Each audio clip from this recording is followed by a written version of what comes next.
Something's on my mind right now.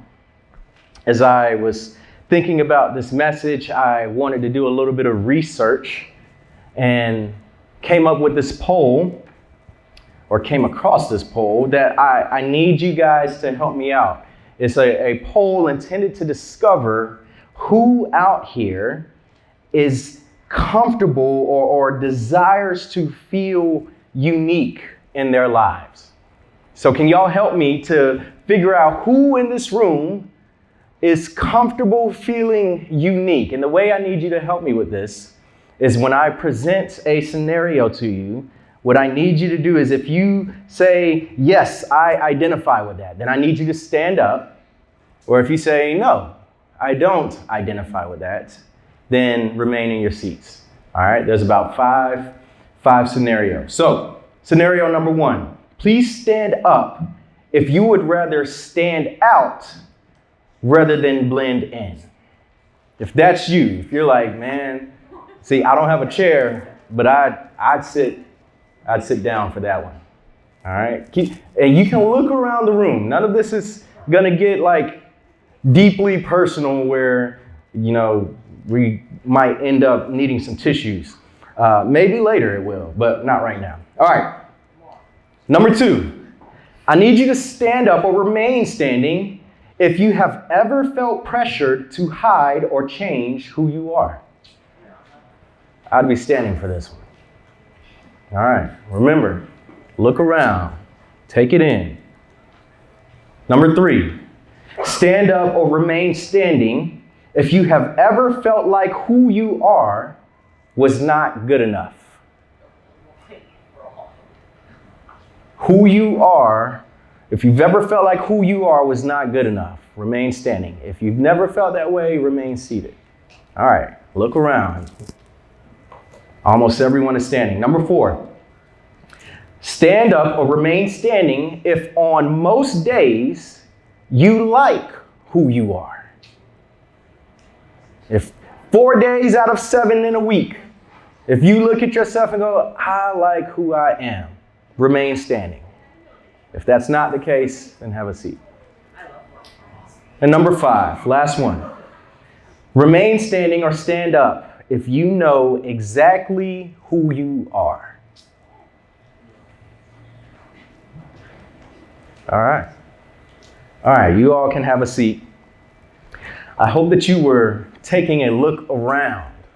I didn't have to count to realize that the majority of us stood up for certain questions, and really most of those questions.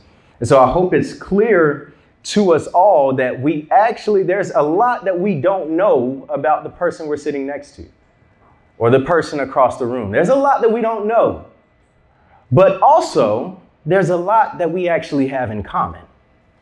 Again, if you notice, most of everyone was standing up for especially those middle questions. You realize, oh, wow, I'm not the only one who feels sometimes like I am not good enough.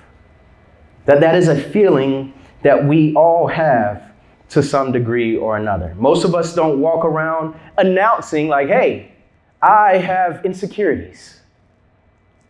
I have doubts about myself.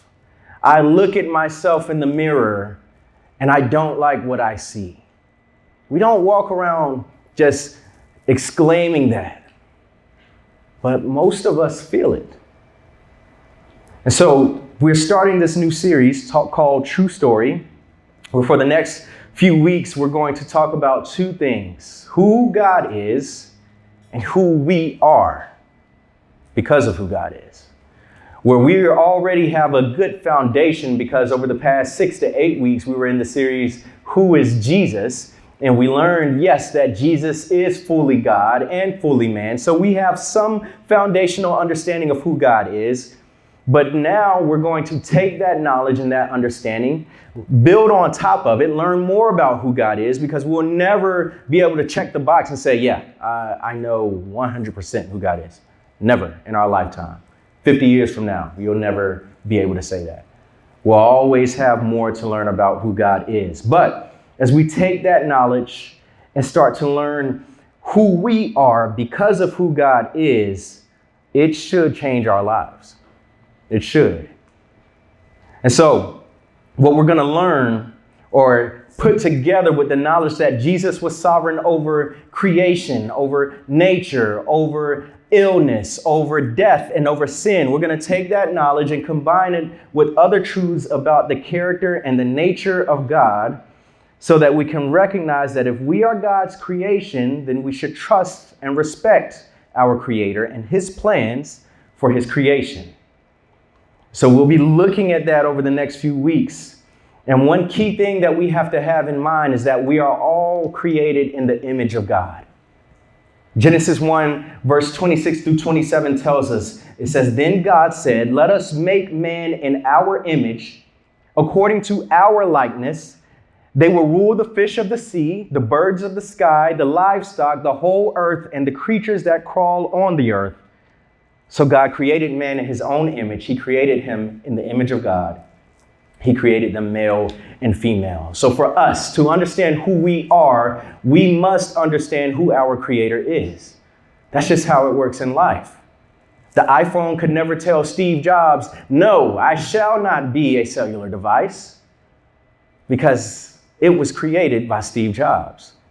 Similarly, we cannot tell our Creator who we are when He created us and He specifically made us in His image. And that does not mean that we all look like God with physical resemblance, because that would be physically impossible unless God had billions of faces, which He doesn't. But what it means is that God created us with a special worth and dignity and value that cannot be taken away by anyone. People may try. People do try. But it is not how God desired for things to be. God created us in His image, which says that He has value for us, regardless of what anyone else or anything else in our lives may say. And so you've got your study guides there where you can take notes. You'll have some more specific questions that you can write down or your answers to later in this message. But for right now, let's actually take a pause, because as we recognize or start to build upon what the true story is that God has written for our lives, we first need to start with one example of the false stories or the not so true stories that we tend to believe. And we'll start off kind of lighthearted because we kind of came out of the gate swinging. But do y'all know the movie where there's one guy that had a great relationship with his friend, and then all of a sudden, it starts to feel like he is being replaced? Yeah, y'all do. It's called Toy Story.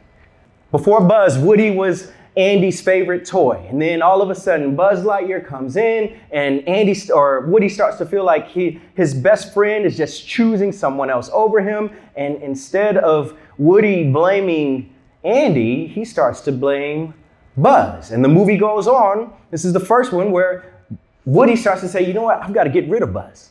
He concocts this whole plan of how he is going to leave Buzz behind and that he will restore that, precious relationship that he had with his owner, and things would be happy-go-lucky again.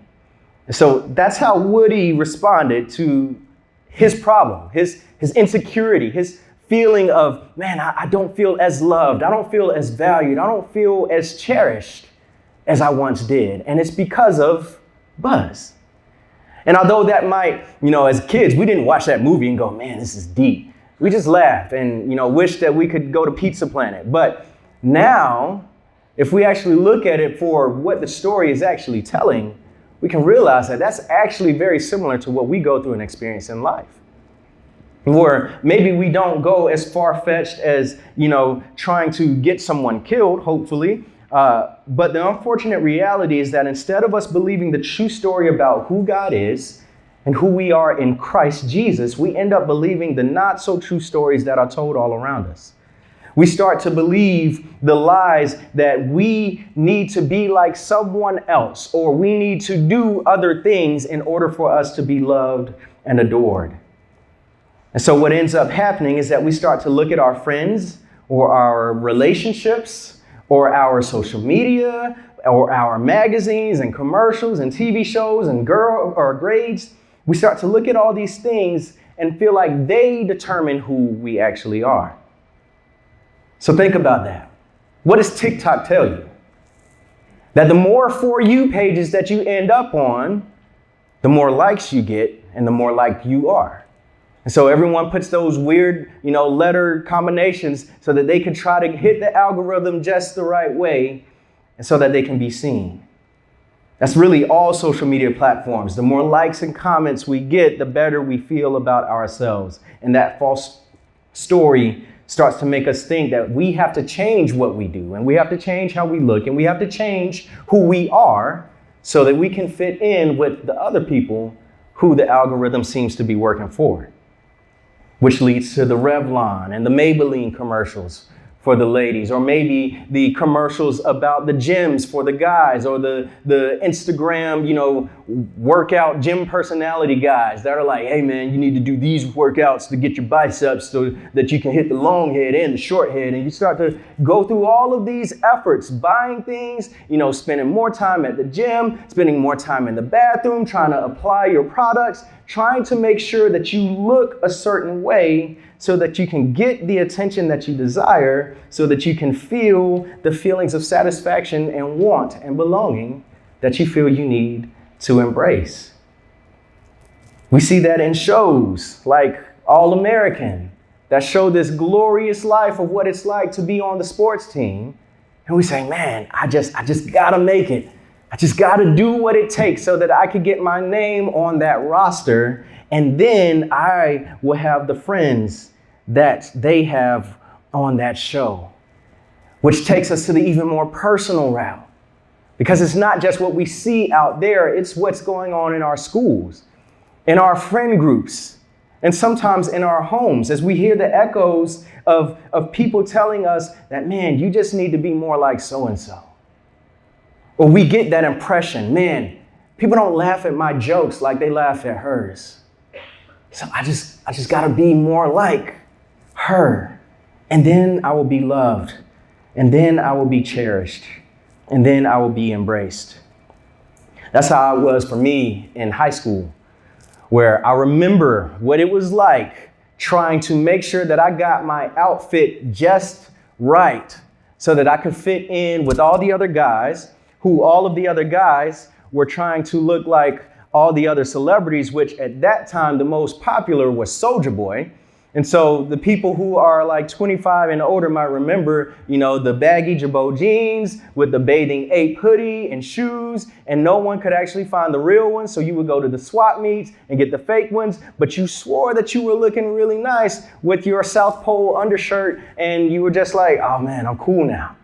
And I remember the day when I finally started to feel like I got there, like I arrived, like, man, I'm cool with all the other guys. But then it felt like it was being taken away from me all in the same moment.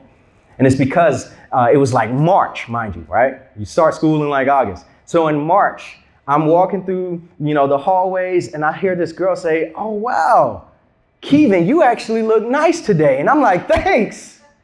Wait, is that a compliment for how I look today, or is that a diss for how I've looked from August to March?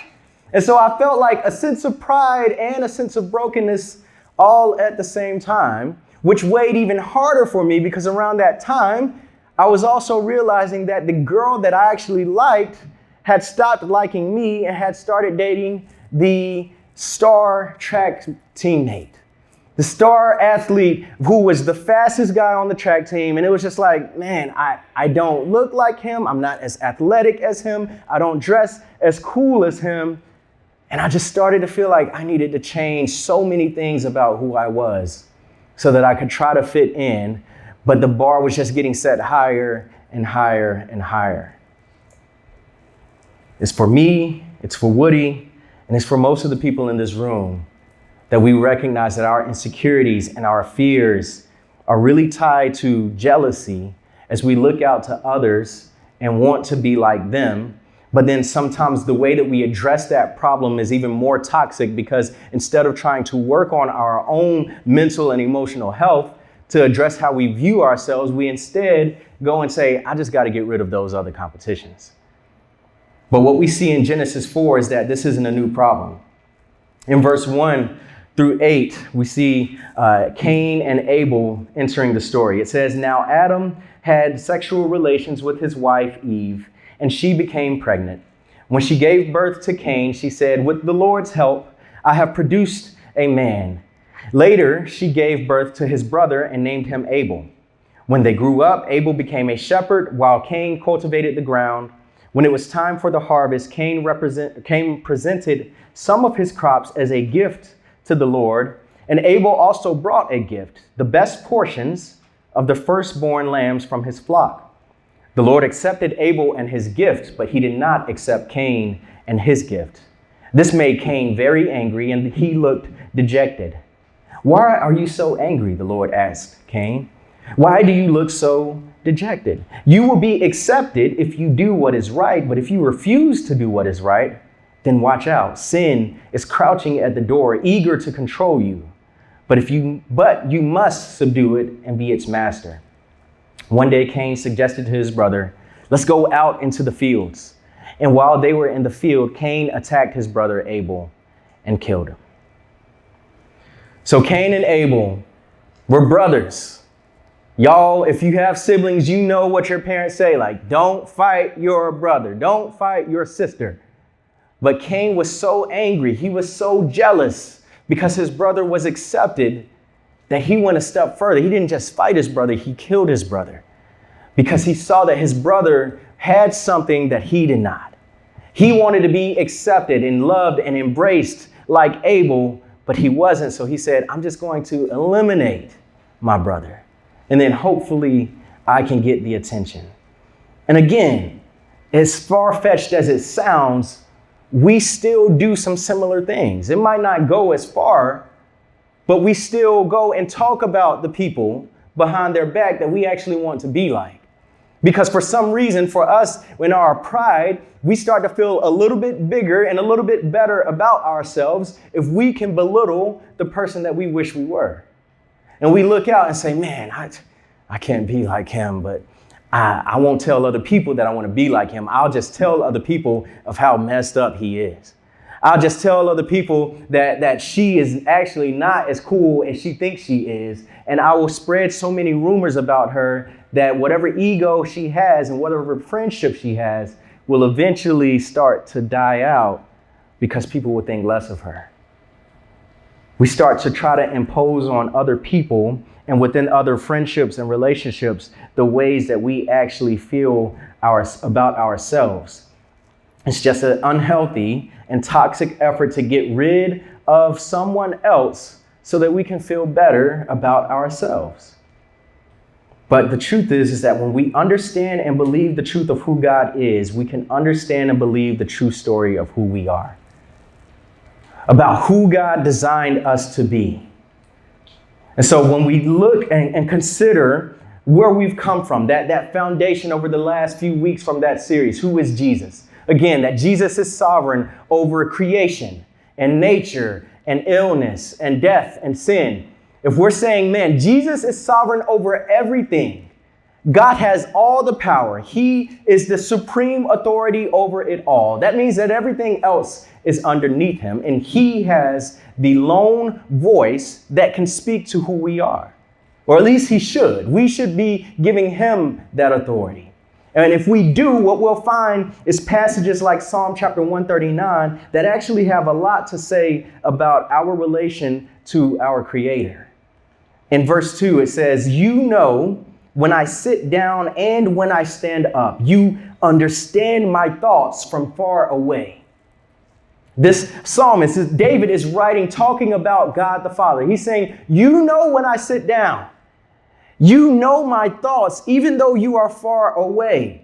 And so that means all of the anxious thoughts, the ones that cause us to worry, the ones that cause us to fear and feel less about ourselves, God knows and understands them, so we don't have to try to hide them from him. He already hears, and he welcomes and invites us, saying, "Talk to me. Confess it to me. Cry out to me.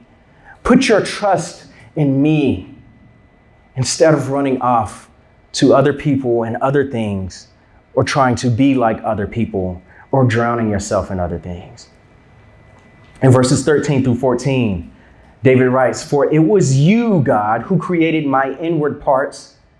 God, you knit me together in my mother's womb. I will praise you because I have been remarkably and wondrously made. Your works are wondrous, and I know this very well." The author isn't bragging, saying, "Yeah, God, I know how good I look. And yeah, you did it. I'll give you some credit." He's not being the opposite of insecure. He's not boasting and bragging. And he's also not weighing down in his insecurity. Instead, what he is doing is he's recognizing, God, you put me together in my mother's womb. You're the one, God, if you're the one that spoke the world into creation and you formed everything, not by your hand, but simply by your voice, then God, if you have that much wisdom and that much power and that much sovereignty, then the way that you put me together in my mother's womb must be good as well, because you chose for it to happen this way. If you knew to make the grass the way it's green and provide the water for the animals, if you knew to do all of that, then God, how can I question the way that you made me? That's what this author is saying. He's saying, God, I can trust that in the same way that you are good within everything else that you've created, that you must be good in the way that you made me. In verses 15 through 16, he says, "My bones were not hidden from you when I was made in secret.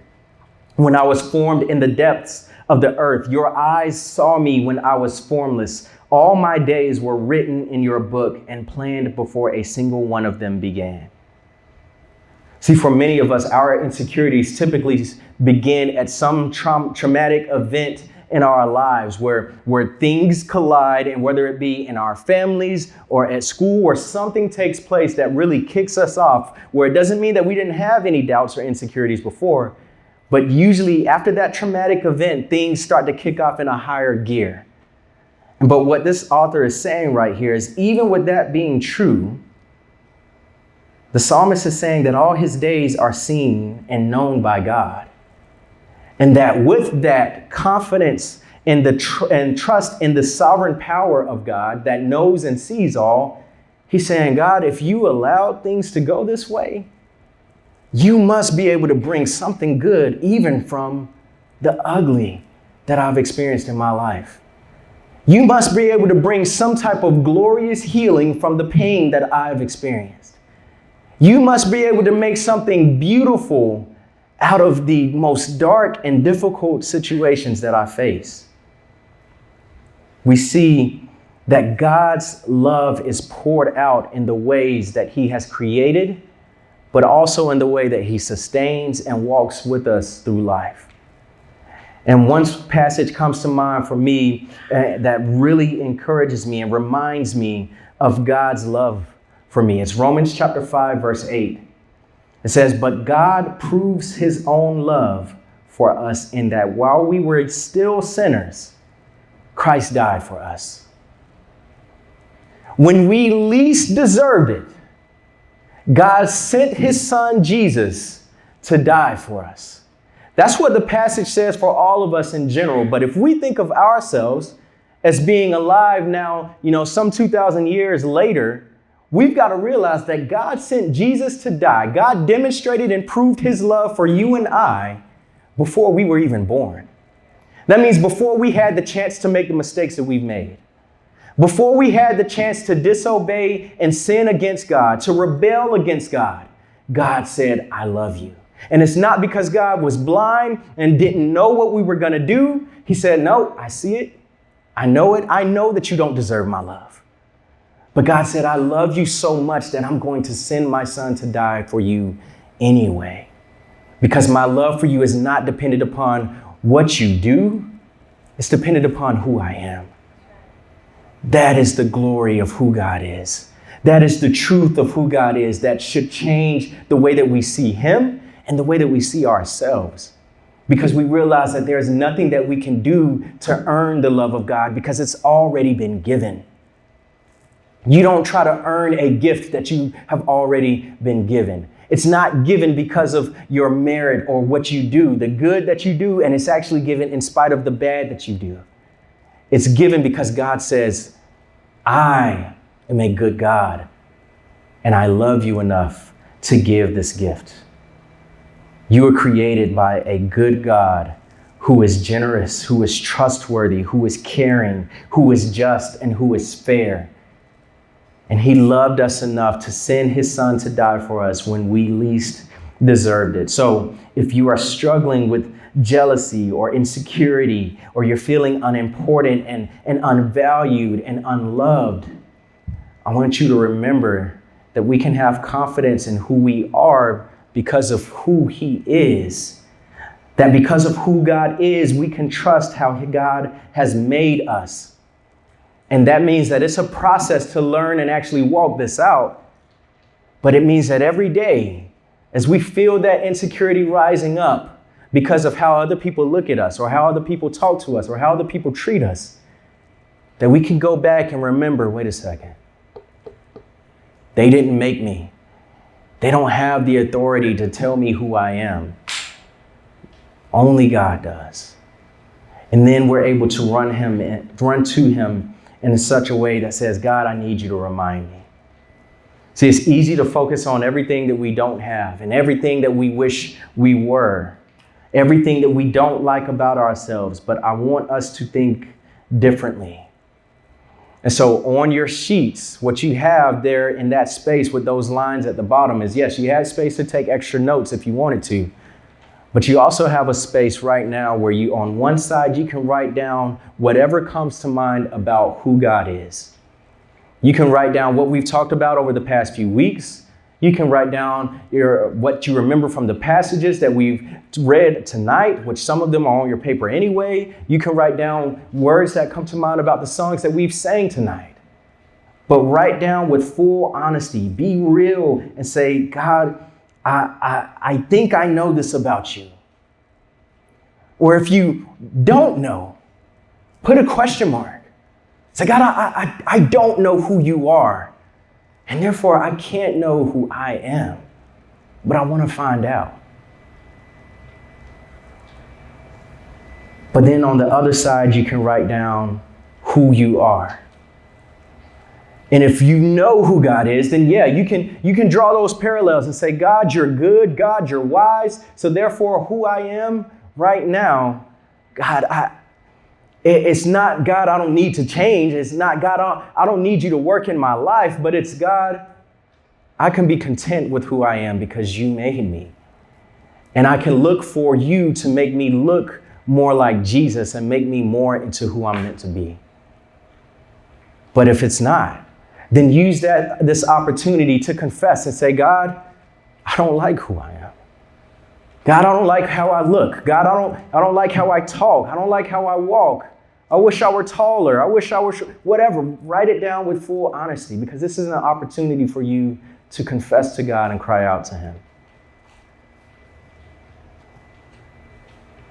It can be hard for us to see ourselves clearly, but that is the beauty of God's wisdom in that he created the church, because he desires for us to help one another to remind ourselves of who God is and who he made us to be.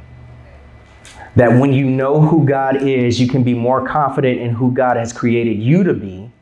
And when you're confident in who God has created you to be, it's easier to help others to be confident in who God has created them to be. It's like a recycling effect. The more I learn of who God is, the more I learn who God has made me to be. The more I'm confident in who God is and who he's made to be, the more I can go and tell others of who God is and who God has made them to be. And it keeps going on and on and on, because that's how God designed his church. So as the worship team comes up right now, as we go into this final song, singing about the sovereignty of God, I want us to really, if you're still writing, that's perfectly okay. But there are going to be some words that we sing about who God is. And it should jog your memory. You should remember some things from our sermon series a few weeks ago or over the past few weeks. But actually think about it. One thing that I'm trying to be careful of when I'm worshiping is I'm trying to actually ask myself, do you believe the words that you're singing? And if the answer is no, then I say, God, help me to believe. Help me to believe that you're truly sovereign. Help me to believe that you knew what you were doing when you knitted me in my mother's womb. No one else had control over what I look like, over what I sound like. Oh, and no one has control over what I do. No one can force me to be a certain way. But God, you see me and you care for me right here where I am, that I can come as I am, and you're not going to turn me away and say, I don't want you. Even if the rest of everyone else around me, the rest of my life feels like I'm completely being shoved out, doors are being closed on me, friendships are being ended. I feel like my own family doesn't want me here. But in this space right now, you can encounter the God who says, I proved my love for you by sending my son to die while you were yet a sinner. So join me in prayer right now and cry out to him in whatever way that you need to.